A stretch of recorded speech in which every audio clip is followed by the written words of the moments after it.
Hello everyone, तो स्वागत है आपका मेरे इस चैनल में। मैं हूं आपके साथ अनु कौशल और आज मैं आपको बताऊंगी पल्लव, चालुक्य एवं चोल कालीन वास्तुकला के विषय में। सबसे पहले बात करते हैं पल्लव आर्किटेक्चर की।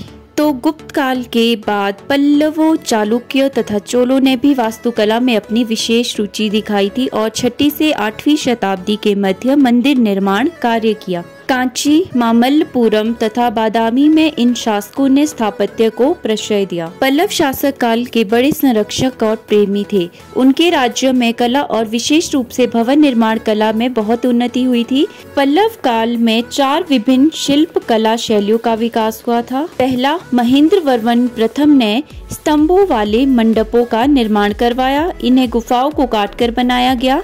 यह गुफा मंदिर रॉक कट टेम्पल्स कहलाए। दूसरी शैली का विकास 625 से 674 ईस्वी तक मामल्लपुरम में हुआ। यह शैली मामल्ल शैली के नाम से प्रसिद्ध है। इसका विकास नरसिम्हा वर्मन के काल में हुआ। इसके अंतर्गत भवन चट्टानों पर बने 5 रथ इस शैली के उत्कृष्ट उदाहरण है। यह चट्टानों को काटकर एक एक पत्थर से बनाए गए हैं। यह 5 पांडवों के नाम से पुकारे जाते हैं। ये रथ स्थापत्य कला की दृष्टि से अति सुंदर है। इन पर सुंदर मूर्तियां उत्कीर्ण की गई है। गंगा के उतरने का दृश्य इस शैली का एक उत्तम नमूना है। तीसरी शैली का विकास 700 ईस्वी से 900 ईस्वी तक हुआ और इसे राजसिंह शैली कहा जाता है। इसके अनुसार गुफा मंदिरों के स्थान पर स्वतंत्र रूप से मंदिरों का निर्माण हुआ था। राजसिंह द्वारा बनाया गया कांची में कैलाशनाथ का मंदिर इस शैली का उत्तम नमूना है। चौथी शैली को अपराजित शैली के नाम से भी जाना जाता है। इसके अंतर्गत स्तंभों के शीर्षों का अधिक विकास हुआ। बाहुर का मंदिर इसी शैली के अनुसार बनाया गया है। बात करते हैं चालुक्य वास्तुकला की। चालुक्य शासकों के संरक्षण में वास्तुकला, भवन निर्माण और चित्रकला आदि कलाओं ने भी उन्नति की। अजंता और एलोरा चालुक्य राज्य में थे। यहाँ कुछ गुफाओं का निर्माण चालुक्य काल में भी हुआ था। अजंता के एक चित्र में पुलकेशिन नृत्य को फारस के शासक के राजदूत का स्वागत करते हुए भी दिखाया गया है। भवन निर्माण कला ने इस काल में विशेष उन्नति की। इस काल में अनेक मंदिरों का निर्माण हुआ। ऐहोल में 70 मंदिर प्राप्त हुए हैं, इसलिए इसे मंदिर का पालना भी कहा गया है।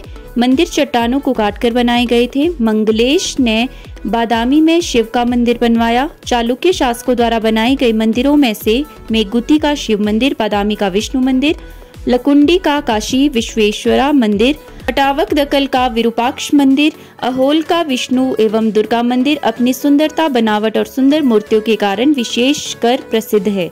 अहोल के मंदिरों में पत्थरों को काट काट कर इतने सुंदर दृश्य चित्रित किए गए हैं कि व्यक्ति उनकी सुंदरता को देख देख कर चकित रह जाता है। इस स्थान को एलोरा और अजंता की भांति अनेक प्रकार के चित्रों और दृश्यों से भी सजाया गया है। इस चित्र में बहुत से लोग विष्णु की उपासना करते हुए दिखाई दिए गए हैं। यह सब कुछ इतना सजीव सा प्रतीत होता है कि देखने वाले खड़े के खड़े रह जाते हैं। चालुक्य शासकों के मंदिरों की एक अन्य विशेषता यह भी है कि उनके किसी स्थान को खाली छोड़ने का प्रयत्न नहीं किया गया है। वरन स्तंभों पर चित्र अंकित करने के साथ साथ 2 स्तंभों के मध्य वाले भागों को भी पूरा प्रयोग उसमें किया गया है और वहां पर भी अनेक चित्र दृश्य अंकित करने का प्रयत्न किया गया है। बात करते हैं चोलकालीन वास्तुकला की। चोल शासक महान विजेता और कुशल प्रबंधक ही नहीं वरन महान निर्माता और कला के संरक्षक और प्रेमी भी थे। उन्होंने अपने राज्य में अनेक सड़कों, पुलों, कावेरी तथा अन्य नदियों पर बांधों, नहरों और झीलों आदि का निर्माण किया। राजेंद्र प्रथम ने अपनी राजधानी गंगाईकोंड चोलपुरम में एक झील के किनारे 16 मील तक लंबे किनारे बनवाए।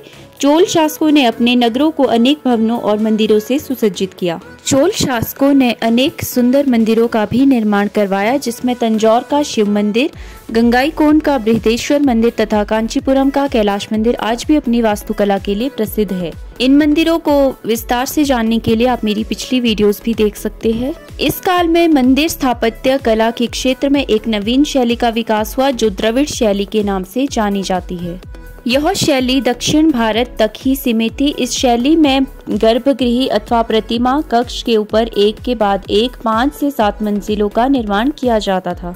हर मंदिर का निर्माण एक विशेष शैली के अनुसार किया जाता था, जिसे विमान कहा जाता था। प्रतिमा कक्ष के सामने स्तंभों पर बना सपाट छत वाला एक विशाल हॉल होता था। इसे मंडप कहा जाता था। हाल के स्तंभों पर बारीक खुदाई का काम किया जाता था। मंडप का प्रयोग विशेष अवसरों पर सभाएं करने और देवदासियों के नृत्य करने के लिए होता था। कभी कभी भक्तों के लिए परिक्रमा करने के लिए प्रतिमा कक्ष के चारों ओर एक गलियारा होता था। इस गलियारे में देवी देवताओं की अनेक मूर्तियां होती थी। मंडप और कक्ष एक प्रांगण से घिरा रहता था, जिसकी दीवारें बड़ी ऊंची होती थी। प्रांगण में प्रवेश करने के लिए बड़े बड़े दरवाजे होते थे, जिन्हें गोपुरम कहा जाता था। समय के साथ गोपुरमों को अधिक सुंदर बनाने, विमानों को ऊंचा करने और प्रांगणों की संख्या 2 या 3 तक बढ़ाने का रिवाज हो गया। मंदिरों का खर्च कर मुक्त भूमि से प्राप्त होने वाली आय और धनी व्यापारियों के दान द्वारा चलता था। राजराजा महान द्वारा बनाया गया तंजौर का शिव मंदिर चोल कला का उत्तम नमूना है। यह मंदिर 180 फुट लंबा और 190 फुट ऊंचा है। इसकी 13 मंजिलें हैं। इसके ऊपर पत्थर का एक विशाल गुंबद बनाया गया है, जिसकी ऊंचाई 25 फुट और भार 90 टन के लगभग है। सारा मंदिर मूर्तियों और अलंकारों से ढका हुआ है। चोल शासक राजेंद्र चोल द्वारा अपनी राजधानी गंगाईकोंड चोलपुरम में बनवाया गया बृहदेश्वर मंदिर चोल शिल्पकला का एक अन्य अद्वितीय नमूना है। कांचीपुरम में कैलाशनाथ का मंदिर भी द्रविड़ शैली का अद्भुत नमूना है। इस वीडियो में बस इतना ही। और वीडियोस देखने के लिए चैनल को सब्सक्राइब जरूर करें।